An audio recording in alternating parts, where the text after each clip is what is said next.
ಶ್ರೀಮತಿ ವಿಜಯಕ್ರಾಂತಿ ಸಹಾಯಕ ಪೊಲೀಸ್ ಆಯುಕ್ತರು ಹಾಗೂ ಉಪದಂಡನಾಯಕರಾಗಿ ಶ್ರೀ ಮೊಹಮ್ಮದ್ ಪೈಗಂಬರ್ ಮೀಸಲು ಪೊಲೀಸರಿಗೆ ಬಹುಶಃ ಇದು ನನ್ನ ಎರಡನೇ ಅವಧಿಯ ಆ ಒಂದು ಜಿಲ್ಲಾ ಉಸ್ತುವಾರಿ ಸಚಿವರಾಗಿ ಕಾರ್ಯನಿರ್ವಹಿಸಲು ಅವಕಾಶ ಮಾಡಿಕೊಟ್ಟಿದ್ದಾರೆ. ನಿಮ್ಮ ಪ್ರೀತಿ ವಿಶ್ವಾಸ ಮತ್ತು ನಿಮ್ಮ ಪ್ರಾರ್ಥನೆಗೆ ಬಹುಶಃ ಖಂಡಿತವಾಗಿ ನಾನು ಆ ವಿಶ್ವಾಸ ಉಳಿಸಿಕೊಳ್ಳುವ ಕೆಲಸ ಖಂಡಿತವಾಗಿ ಮಾಡ್ತಂತ ನಾನು ಹೇಳಿಕೊಳ್ಳುತ್ತಾ ನೀವೇ ಬಹುಶಃ ಭಾರತದ ಆ ಶಿಲ್ಪಿಗಳನ್ನು ಹೇಳಿಕೆ ನಾನು ಇಚ್ಛಿಸುವುದು.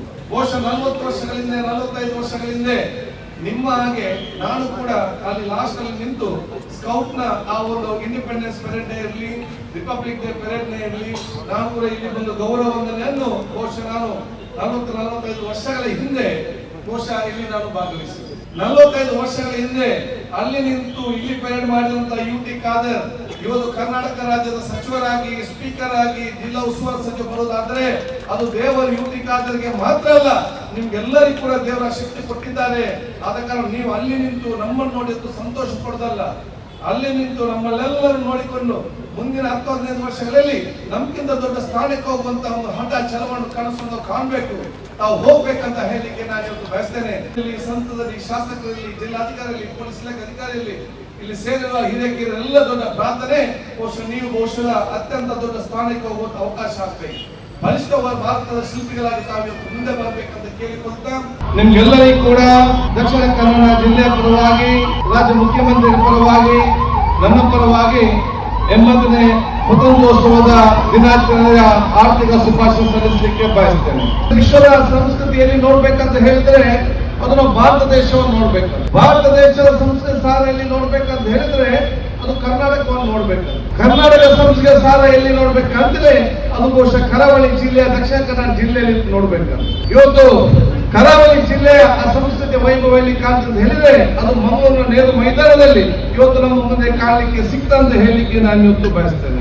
ನಮ್ಮ ನಂಬಿಕೆಗಳು ಬೇರೆ ಬೇರೆ ಇರ್ಬಹುದು, ನಮ್ಮ ಭಾಷೆಗಳು ಬೇರೆ ಬೇರೆ ಇರ್ಬಹುದು, ನಮ್ಮ ರಾಜ್ಯಕ್ಕೆ ಅಭಿಪ್ರಾಯಗಳು ಬೇರೆ ಬೇರೆ ಇರ್ಬಹುದು, ಆದರೆ ಈ ನವ್ಯ ಭಾರತ, ಈ ಭವ್ಯ ಭಾರತದ ರಾಷ್ಟ್ರ ಧ್ವಜದ ಕೆಳಗೆ, ನಮ್ಮ ಪ್ರಜಾಪ್ರಭುತ್ವದ ವ್ಯವಸ್ಥೆಗಳಿಗೆ ನಾವೆಲ್ಲರೂ ಕೂಡ ಒಂದೇ, ನಮ್ಮೆಲ್ಲರ ಭಿನ್ನತೆಗಳು ಮೀರಿಸುವ, ನಮ್ಮೆಲ್ಲರೂ ಒಂದಾಗಿ ಬೆಸೆಯುವ ಮೊದಲ ಮತ್ತು ಹೆಮ್ಮೆ ಗುರುತು ಭಾರತೀಯತೆ. ಇದು ನಮ್ಮ ಪ್ರಬಲ ಶಕ್ತಿ ಅಂತ ಹೇಳಲಿಕ್ಕೆ ನಾನು ಬಯಸ್ತೇನೆ.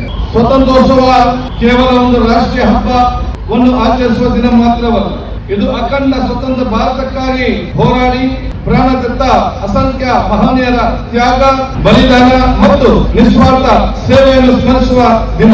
ಮಹಾತ್ಮ ಗಾಂಧೀಜಿಯವರ ಕನಸಿನ ಭಾರತ, ಡಾಕ್ಟರ್ BR ಅಂಬೇಡ್ಕರ್ ಅವರ ಮಾರ್ಗದರ್ಶನದಲ್ಲಿ ರಚಿಸಲ್ಪಟ್ಟಂತ ಸಂವಿಧಾನದ ಮೂಲ ಆಶಯಗಳಾದ ಸಮಾನತೆ, ಸಾಮಾಜಿಕ ನ್ಯಾಯ ಮತ್ತು ಸೋದರತೆ ಮೌಲ್ಯಗಳನ್ನು ಬದುಕಿನ ಪ್ರತಿಯೊಂದು ಹಂತದಲ್ಲಿ ಅಳವಡಿಸಿಕೊಳ್ಳುವಂತಹ ಒಂದು ಪವಿತ್ರ ದಿನ ಅಂತ ಹೇಳಲಿಕ್ಕೆ ಬಯಸ್ತೇನೆ. ನಾವೆಲ್ಲ ಭಾರತೀಯರು, ನಾವೆಲ್ಲ ಒಂದು ಎಂದು ಎದೆ ತಟ್ಟಿ ಹೇಳುವ ಮತ್ತು ನಮ್ಮ ಸಾಮಾಜಿಕ ಜವಾಬ್ದಾರಿ ಅರ್ಥಕೊಂಡು ಪ್ರೀತಿ, ವಿಶ್ವಾಸ ಮುಖಾಂತರ ವಿಶ್ವಾಸಮಯ ಸಾಮಾನ್ಯ ಸಮಾಜ ಕಟ್ಟುವಂತಹ ಸಂಕಲ್ಪ ಮಾಡುವ ದಿನದಾಗಿದೆ. ನಮ್ಮ ದೇಶದ ನಮಗೇನು ನೀಡಿದೆ ಎಂಬ ಪ್ರಶ್ನೆಯನ್ನು ಬದಿಗಿರಿಸಿ ನಾವು ನಮ್ಮ ದೇಶಕ್ಕೆ ಏನನ್ನು ಮಾಡಿದ್ದೇವೆ ಎಂಬ ಪ್ರಶ್ನೆಯನ್ನು ನಮ್ಮೊಳಗೆ ಕೇಳಿಕೊಳ್ಳುವಂತಹ ಮತ್ತು ಆತ್ಮಲೋಕನ ಮಾಡಿಕೊಳ್ಳುವ ದಿನ ಅಂತ ಹೇಳಲಿಕ್ಕೆ ಬಯಸ್ತೇನೆ.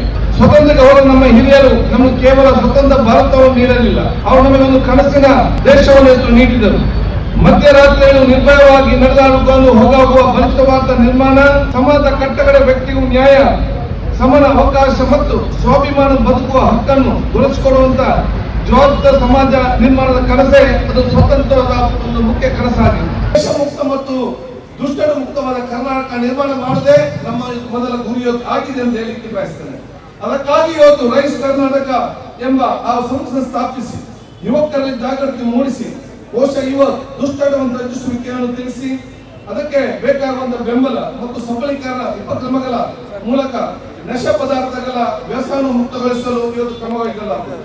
80ನೇ ವರ್ಷ ಸ್ವಾತಂತ್ರ್ಯೋತ್ಸವವನ್ನು ಅತ್ಯುತ್ತಮ ಆಚರಿಸಿಕೊಳ್ಳುತ್ತಾ ಮುಂದಿನ ವರ್ಷಕ್ಕೆ ನಾವು ಇನ್ನಷ್ಟು ಅಭಿವೃದ್ಧಿಯ ಕನಸನ್ನು ಕಂಡು ನಾವೆಲ್ಲರೂ ಕೂಡ ಮುಂದೆ ಹೋಗುವಂತ ನಾನು ಕೇಳಿಕೊಳ್ತಾ, ನಾವು ಮುಂದೆ ಹೋಗುವ ಸಂದರ್ಭದಲ್ಲಿ ಯಾರು ಹಿಂದೆ ಹೊಂದಿದ್ದಾರ ಅವರ ಕೈ ಹಿಡಿದು ಮುಂದೆ ತೆಗೆದುಕೊಂಡ ಜವಾಬ್ದಾರಿ ಹಮ್ಮಿಕೊಳ್ಳಬೇಕು ಅಂತ ಹೇಳಲಿಕ್ಕೆ ನಾನು ಇಚ್ಛಿಸುತ್ತೇನೆ. ನಾವೆಲ್ಲರೂ ಕೂಡ ಜೊತೆಗೆ ಮುಂದೆ ಹೋಗುವಂತ ಹೇಳಿಕೊಳ್ತಾ ಸ್ವಾತಂತ್ರ್ಯೋತ್ಸವದ ಶುಭಾಶಯ ಸಲ್ಲಿಸ್ತೇನೆ. ಜೈ ಹಿಂದ್, ಜೈ ಕರ್ನಾಟಕ.